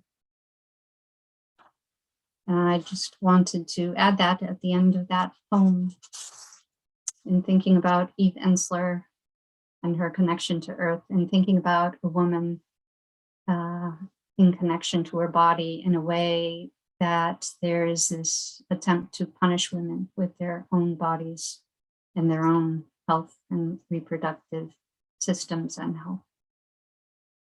And the second poem that I have was written for a course with women. And it addresses a number of life situations that women might find themselves experiencing related to different kinds of potentially traumatic situations, related to gender inequity, related to harm, related to domestic abuse. And that in some of the stories, for some, what results is the complication of pregnancy and reproductive health challenges related to that, and what to do in those situations that could also potentially involve rape and assault. And In this poem, the intention at the end was to mention some words from the Journal of American Medicine back in the late 80s, I believe, on resilience. The great importance of having allies and friends, of being there for those who have dealt with trauma, and in this case, the trauma of young women. Let me tell you where I've been. I've been frightened by my first sights, by nightmares that found me screaming in the night, by the large luminous distortions of my childhood reality, by drowning in a pool and being saved by my uncle drowning by a man who was raging in our living room.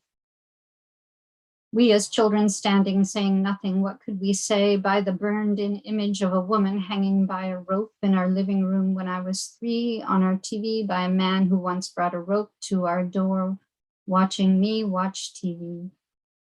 I've been lashed at by the sharp edge of a tongue. I've been bleeding from the sharp cut of silence. I've been around the sharp end of a belt, made to be afraid of weapons that have made their way toward me. Threatened at knife point, frightened by a gun. I've been approached by a man who used to show himself to young girls. They said he was harmless and he used to touch young girls, and then they wondered why. I'd always bring my growling German Shepherd out of animal instinct whenever he would try approaching me.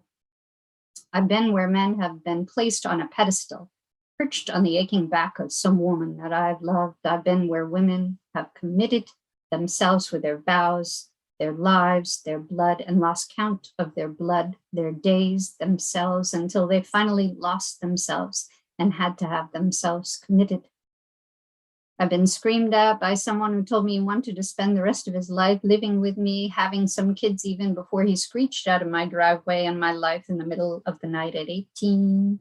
I've been rejected by a young love, holding a scarf around my neck a little too tight, through my tears just to see I've been crying alone over my broken heart, looking out the pane of my window through the falling curtain of my tears, wondering what on earth am I doing now? What on earth am I thinking now? Why am I on this earth at all? Why am I thinking all of these things once again? But before the places I have been too much for me, I realize that I have always been in the arms of some other mother, father, sister, brother, friend, or lover, who has loved me in one way or another since the day that I was born. I've had someone to love me, to whisper goodness in my ear, to sit down beside me and brush away my tears, to hold my hand and be my friend. I've been told that I was loved no matter what, and that has been just enough to get me through some of the places that I have been. Love is all our job. I believe this concert is an endeavor of outreach, support, and love, showing love and looking after one another as we need to do. I recommend reading Jean Shinoda Bolen. I recommend the looking into National Partnership for Women and Families. And I'll end with Jimi Hendrix quote, "Things be where they need to be when the power of love overpowers the love of power." Thank you. Perfect. Thank you, Cheryl. Wonderful, Cheryl. Thank you. That was so wonderful. Thank you for being here. Thank you for sharing those wonderful words. We appreciate you. Now we're going to come back to Deborah and Blue Ridge Abortion Fund for a few minutes of Q&A. I think Nikki and Ron each have some questions for Deborah. So Nikki and Ron, take it away. All right. I can just kick it off, get us started. Going back to earlier, so you mentioned when you were mentioning the work that abortion funds do. So it seems like overturning Roe, while it's unprecedented, very significant, it kind of just seems to exacerbate the reality that a lot of communities are already living. So what specific ways will Black, Brown, Indigenous communities be more at risk in a post-Roe world? And like to clarify, what do I even mean when I'm saying like a post-Roe world? Thank you, Nikki, for that question. I think when you say a post-Roe world, we mean today, which means a world in which there is no constitutional right to abortion access, right? So it means that the overturning of Roe basically was the justices saying the states can decide this. Now, we can sort of go down a little path with that because we would imagine that might mean the voters would decide it, but we know that most people are in support of abortion rights and abortion access, but the way that the voting has been, voting rights have been eroded, gerrymandering has taken place in many of these states, that what it really means, turning it back to the states, is turning it back to people who are in power for, you know, reasons other than being necessarily fairly elected and are not necessarily representing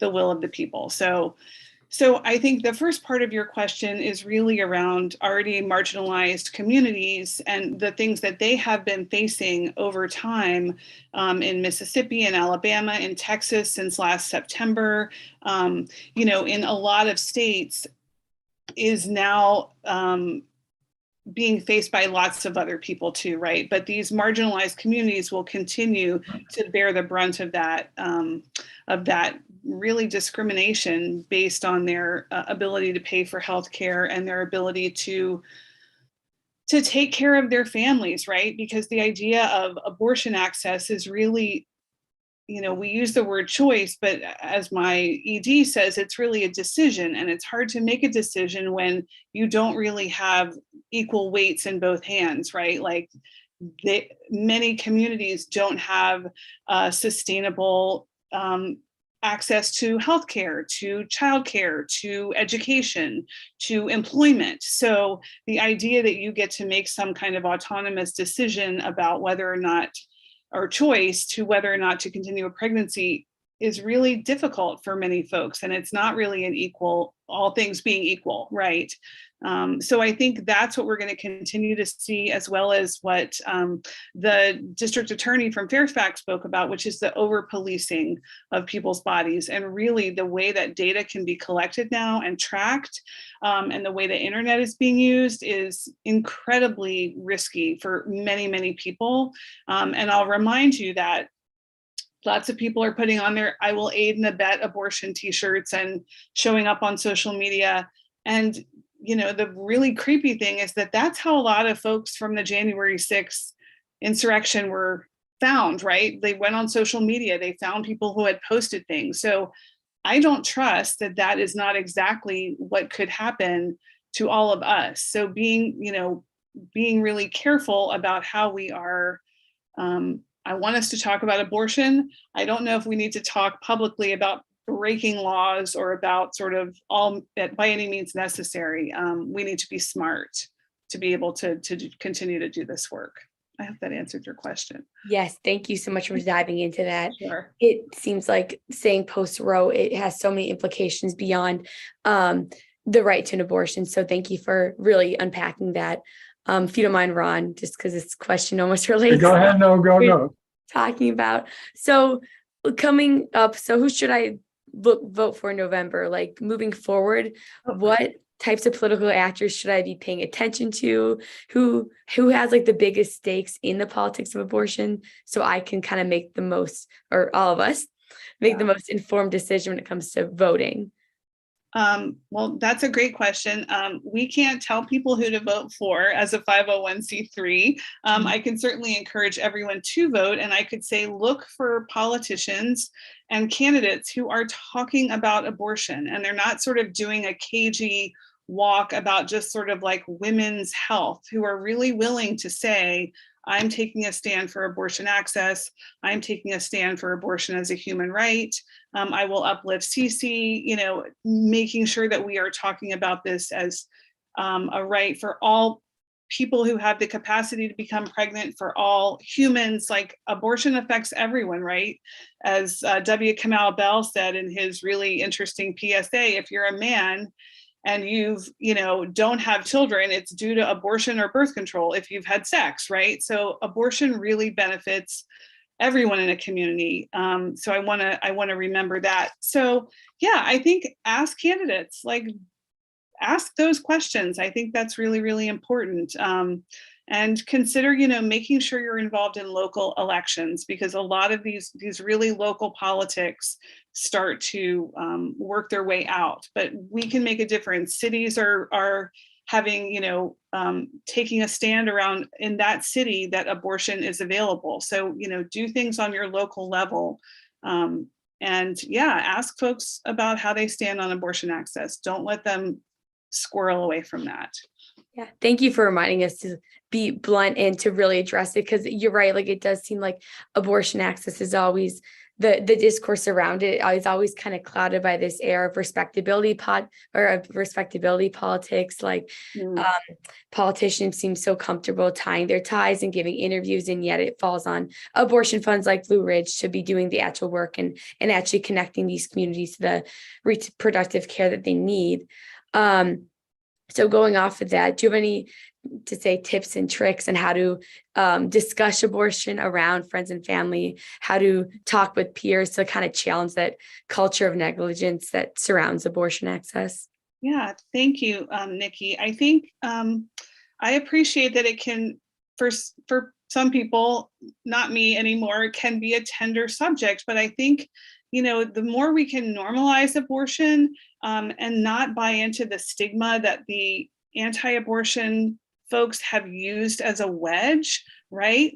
They've kind of claimed these words around pro-life and around babies and unborn and heartbeat, and all of those are made up, right? We don't have to participate in that language. We can reclaim abortion, as many of you all have tonight, as part of your journey as a human on this planet, and it impacts people's lives, and it's fine. It's okay. There is no wrong reason to get an abortion, right? We are all here just showing up for each other's right to be the best decision makers in our own lives. That's the bottom line. So, I like to wear buttons or shirts that say, I love abortion funds, or I fund abortion, or everyone loves someone who's had an abortion. Wear something, someone will ask you about it, and then you're in a conversation.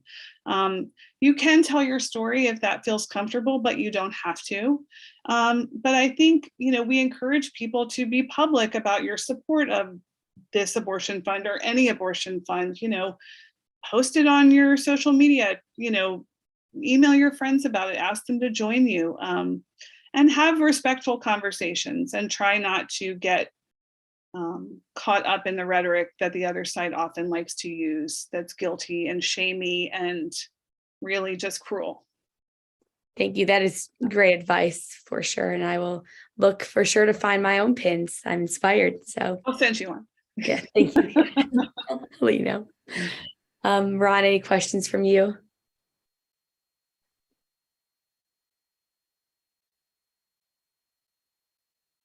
Ron, you're muted. Ron. Yeah, can you hear me now? Yep. Yes. Yeah. So thanks for the good work that you and the Blue Ridge Abortion Fund are doing. I have one question about what do you think is going to happen now in your state, Virginia? Now that Roe has been overturned, does the governor indicate that he's going to try to pass anti-abortion legislation? And what chances what are the chances of that happening? Yes, 100% Governor Youngkin is on board with an abortion ban here in Virginia. I think he is talking about a 15-week ban as if that is some sort of compromise position. It's not. It's just really an opportunity to begin to work his way to a 6-week ban, and then potentially an outright ban. And what's going to make a difference is our midterm elections. And this is where those local elections of your representatives and your congresspeople make a difference, because if we can hold our house as we have, we will be able to fight that. But I think it's really coming down to a couple seats here in Virginia. And, Youngkin will have his way. I mean, so we need folks to turn out for elections like these, to know who your candidates are, where they stand, phone bank, postcard, show up in that area, because that's what's going to keep a state like Virginia available for folks who have to come from other states for their care. Thank you. This is a harder question, I think. And that is, the midterms are important. The voting rights, the attempts to manipulate voting rights are going to come into play, but people are going to be fighting that. And abortion could be a really swing issue in deciding who's going to go to Congress in a lot of districts. But abortion is going to be up against other issues like inflation and voting rights and things like that. So how does the abortion message try to sustain itself and rise to the forefront in the current political, in the next round of elections, in the midterm elections? Well, that's a good question, Ron. I'm no pundit, but I watch some on TV sometimes. And I would say, what you're pointing toward is really the bigger conversation around reproductive justice, which is a movement that has been led and really moved forward by primarily Black and Brown people in this country. And it's really looking at reproductive justice, not just abortion, but it is the ability for people to be able to make decisions and parent and care for families in ways that make sense for them, and having support to do that. So that's, I think, where the issues like inflation and, as I mentioned, healthcare, education, but it's all about people being able to make decisions and care for their families in ways that we would all like to. Everyone wants to be able to do that. So I think if we can talk about abortion inside of a bigger picture of building healthy communities, and abortion is one part of it. I think we talk about abortion inside of those other issues as well. Thank you. I know we're out of time, but I just want to make sure I get to say thank you to everyone from all of us at the Blue Ridge Abortion Fund and in this movement for your heart and your soul and your words. It was incredibly moving, and I am just feel very, very gratified by everything you all have done. So thank you so much.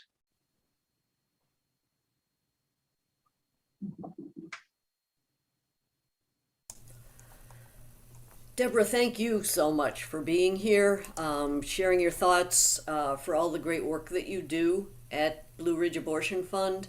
We, again, hope everybody who's on this, and we hear that there are quite a number of people who are watching and listening from all over the country and even from Europe, that you can donate to this fund and get active the way that Deborah has suggested, and other ways that you can think of that you're aware of in your own communities, your own states, your own areas. Whatever you can do, it will matter. Everybody needs to speak out. And that's why I said at the beginning when I told my abortion story that the thing I regret about having had the abortion is since I had it, I've not spoken out. I've kept it private. I was afraid to talk in front of people and to justify what I did. Now, I was 18. That was a long time ago. I don't feel guilty for it. I didn't feel guilty then. I don't feel guilty now. But I am no longer willing to stay silent. And I appreciate the fact that we had an opportunity tonight to talk about it. Do not forget to donate. I think we decided not to close with the video. I think we still could. Tom, did we have a final decision on that? It's 50-50. Okay. Well, why don't I just say our thank yous and our closing remarks, and then you can put up the video, and I'd recommend that people stay on the show to watch this video from Janice Ian, the recording artist that we all know from a long time ago, who's very social justice oriented. It's a cool video, but we'll say goodbye now, and then we'll end with the video wrapping up the evening. Tom, if you're ready to do that.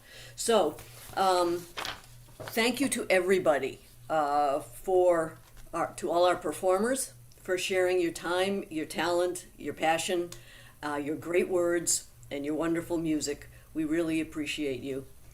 And thanks to the Musicians for the Greater Good team. That's Ron Israel, Stephen Martin, Nikki Barnes in particular for connecting us with Deborah, Neil Braverman, Andrea Coolish, Sherman Whipple, Tom Maynard, and Mike Delaney, the team that works hard to put on these shows to raise money for worthy causes and social justice organizations. And stay tuned for more in the future. And thank you for being here, but don't log off yet, because the video is worth a watch. And Janice posted this on her Facebook page and said, please share it wide and far, that the more people that see this, the better. So please stay on. We'll end after the video ends. And thank you again all for being here. Thank you, Kathy.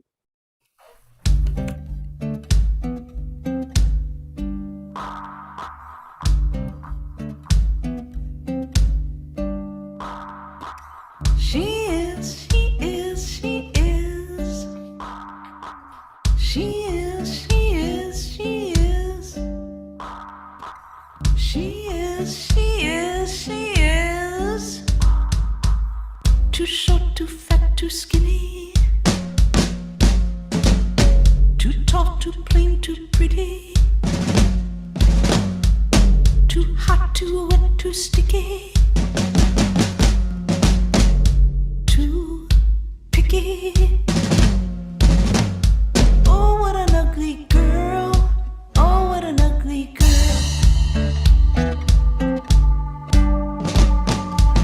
Put her in high heels so she can't run.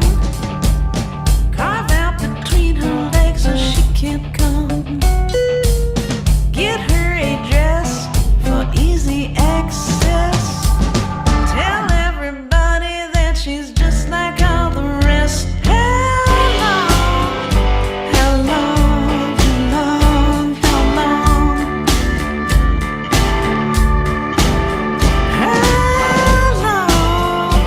How long, too long, too long?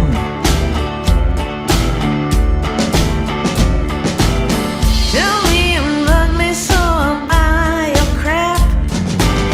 Tell me you want me 'cause I don't talk back. Tell me I carry the original sin. Tell me I'm holy when I cover up my skin. Tell me that my body bears a permanent stain. Tell me we can marry if I give up my name. Call me your baby so I never grow up. Tell me you love me when you only wanna funny how I whisper and you think it's a roar. You ask me to the table, then you seat me on the floor. You want me to be sexy, you want me to be pure. I cannot be your virgin and I will not be your whore. Resist, resist, resist, resist. Resist, resist, resist, resist.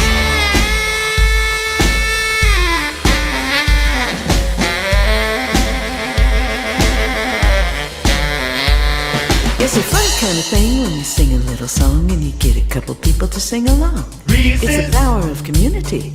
Authenticity changes your reality. I know it's hard to believe when they're yelling in your ear and it's the only voice you're able to hear. But you raise up your fist and you learn to resist and you say, I will not disappear. I will not disappear. I will not disappear. I will not disappear. I will not disappear. I will not disappear.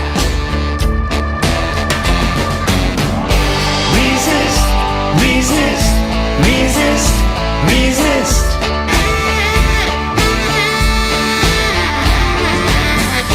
Resist, resist, resist, resist.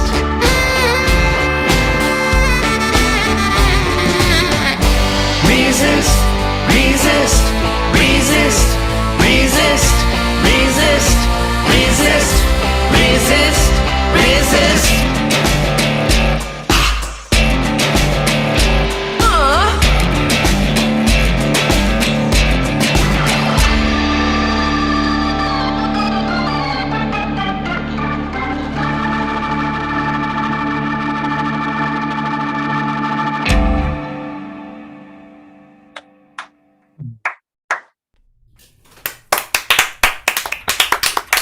Oh, that was fabulous. Really. Thank you, everybody. Thanks again for being here. Thank you for donating. And enjoy the rest of the evening. We'll be back with another show. once we Thanks, have a Kathy. podcast. Thank you, Kathy. Thank you. Thank you, Kathy, for all your work. We love you. We love, and thank you, everybody. It's been a wonderful, wonderful. Everyone, love you all. Thank you so much for what you've done.